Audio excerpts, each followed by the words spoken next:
Assalamualaikum dan salam sejahtera semua.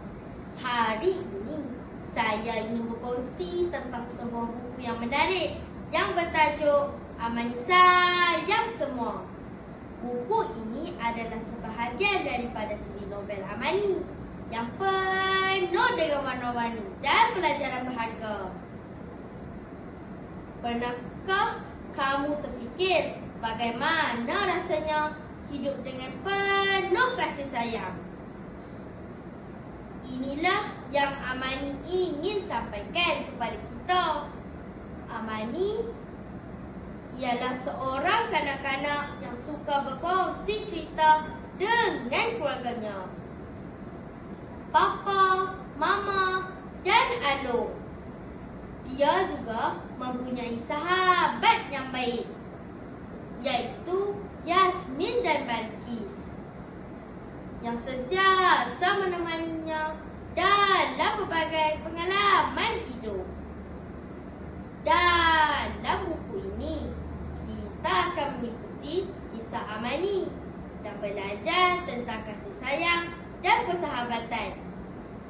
Salah satu cara yang menarik ialah tentang adik baharunya yang baru sahaja lahir, bernama Raisha.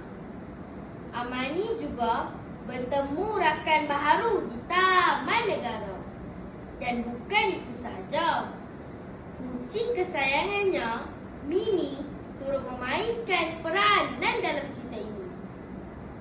Buku ini mengajar kita bahawa kasih sayang bukan hanya untuk manusia, tetapi juga untuk semua makhluk Allah.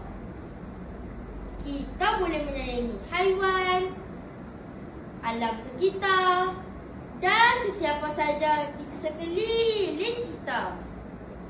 Jadi, siapa yang suka membaca kisah penuh pengajaran dan ilustrasi yang berwarna-warni, buku ini sangat sesuai untuk kamu.